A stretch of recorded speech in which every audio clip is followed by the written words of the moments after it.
Apa hubungan antara kemaluan kita dengan mengenal Allah? Kedengarannya tabu, tapi inilah rahasia spiritual makrifat yang selama ini disembunyikan dalam tubuh kita sendiri.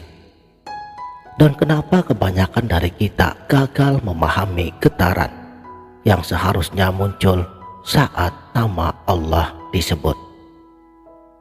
Salam Sang Sejati. Sebelum kata pertama terucap, sebelum nafas pertama ditarik, ada rahasia yang bergerak dalam sunyi, rahasia yang telah mengiringi langkah kita dari ketiadaan menuju keberadaan. Kita semua datang bukan dari kekosongan. Kita adalah tamu agung yang diundang dari goibul goib, dari samudra ketak terhinggaan, untuk kemudian berkelana melalui lapisan-lapisan realitas hingga akhirnya mendarat di dunia yang fana ini. Tetapi benarkah kita hanya sekedar daging dan tulang yang berjalan? Allah berfirman dalam surat Az-Zariyat ayat 56, "Dan tidaklah aku menciptakan jin dan manusia melainkan agar mereka beribadah kepadaku." Para ulama makrifat telah mendalami, ibadah di sini bukanlah sekedar ritual mekanis. Ibadah tertinggi adalah pengenalan. Awaludin makrifatullah. Awal agama adalah mengenal Allah.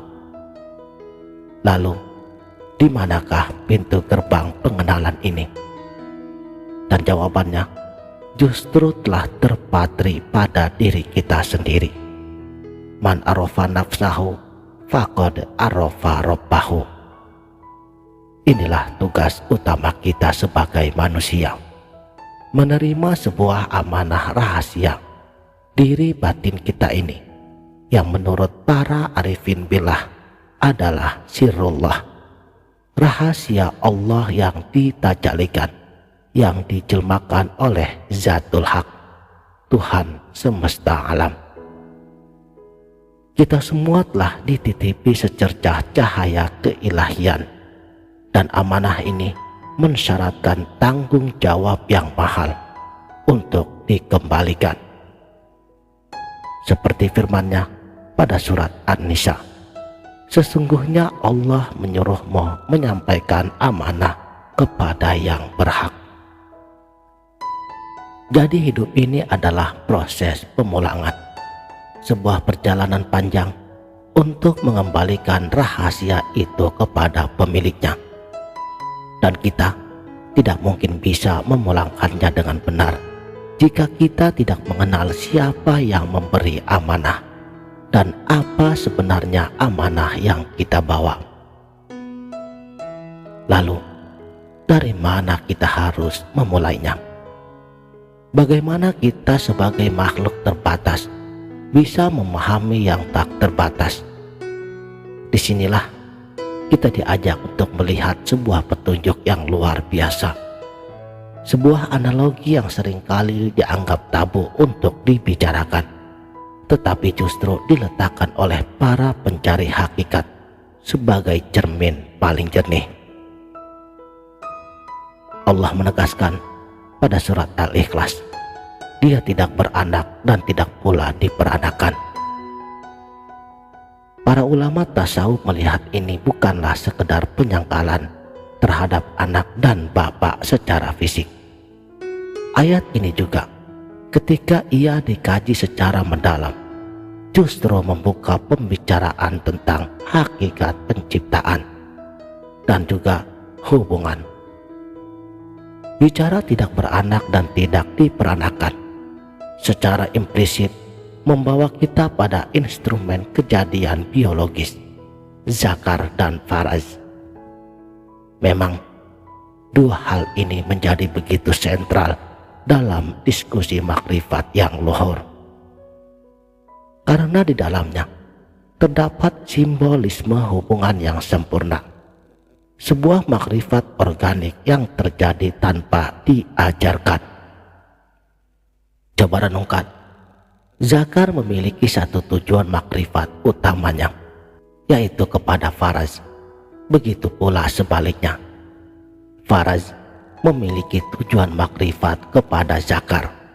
Mereka diciptakan saling mengenal, saling melengkapi untuk sebuah misi agung, menyampaikan dan menerima rahasia hakikat diri manusia yang termuat di dalam mani, yang kemudian mengolahnya di dalam rahim hingga menjadi seorang manusia baru. Proses ini adalah miniatur bayangan samar dari perjalanan rohani kita. Sebagaimana Zakar harus mengenal Faraz untuk menunaikan tugasnya, maka manusia itu pun harus mengenal kepada Allah untuk menunaikan tugas penciptaannya. Sekarang, mari kita kaji makrifatnya. Saudaraku, sang sejati. Pertama, bagaimana mungkin ketika kita hanya berbicara tentang Faraz, Zakar pun spontan bangkit, seakan mencari-cari. Faraz pun merespon. Mereka berdua seolah-olah memiliki kesadaran sendiri. Yang kedua, dengan telinga apa Zakar mendengar sebutan nama Faraz sehingga ia bereaksi? Ia tak memiliki gendang telinga, tetapi ia mendengar panggilan itu. Ketiga, dengan mata apa ia melihat Faraz yang tersembunyi dan juga terlindungi lapisan kain? Ia tidak memiliki retina, tetapi pengetahuannya langsung menuju tepat sasaran. Yang keempat, siapa yang mengajar mereka untuk saling mengenal? Misalnya seorang anak yang hendak menikah, ia tak pernah diajari manual teknis hubungan suami istri, tetapi orang tuanya yakin ia akan paham. Lalu dari mana pengetahuan intrinsik ini berasal? Semua pertanyaan-pertanyaan ini bukan untuk terjebak dalam vulgaritas, tetapi untuk mengarahkan kita pada sebuah kebenaran yang mengejutkan, yang ternyata Zakar dan Faraz adalah entitas yang benar-benar makrifat. Pengetahuan mereka adalah pengetahuan langsung, bawaan, ilmiah. Mereka tidak perlu sekolah, tidak perlu seminar. Mereka mengenal pasangannya secara sempurna dan bereaksi dengan totalitas tanpa paksaan. Dan inilah titik refleksi yang memilukan sekaligus menggugah. Jika Zakar saja begitu total dan spontan mengenali Faraznya, lalu bagaimana dengan kita? Bagaimana hubungan kita dengan Sang Pencipta? Ketika nama Allah disebut, berapa kali pun, adakah jiwa kita langsung bergetar? Adakah hati kita spontan gemetar dalam kerinduan? Ataukah justru ketika nama hantu disebut, atau kita bayangi ketakutan duniawi, barulah seluruh tubuh kita merinding, jantung berdebar dan pikiran kalut? Fakta ini mengungkap satu realitas yang pahit.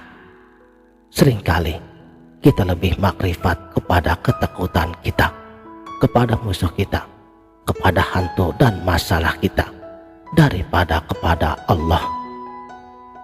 Hati kita yang seharusnya menjadi Baitullah, istananya Allah, sebagaimana sabda baginda Rasul, justru lebih sering menjadi istana bagi kegelisahan, syahwat, dan kesyirikan halus. Sedangkan Zakar dan Faraz yang taat pada fitrah penciptaannya tanpa ragu sedikit pun. Sementara kita, pemilik akal dan hati, justru abai terhadap fitrah keberadaan kita yang paling utama. Allah menggambarkan ciri-ciri orang beriman sejati, yaitu pada surat Al-Anfal.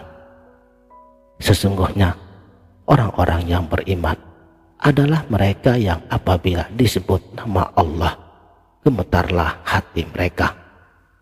Getaran itu spontan, bukan rekayasa.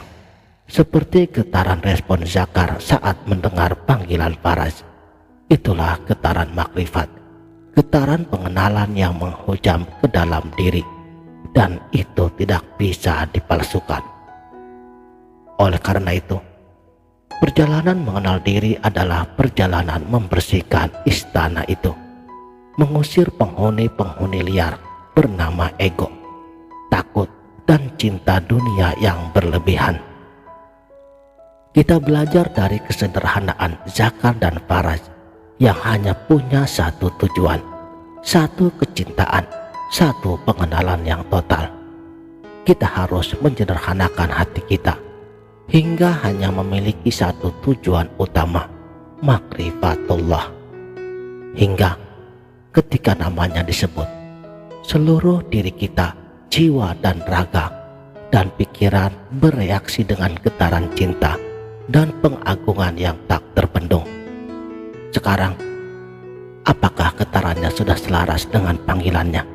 Ataukah kita masih malu karena organ yang kecil dalam tubuh kita saja lebih setia pada fitrahnya daripada hati dan jiwa kita yang besar?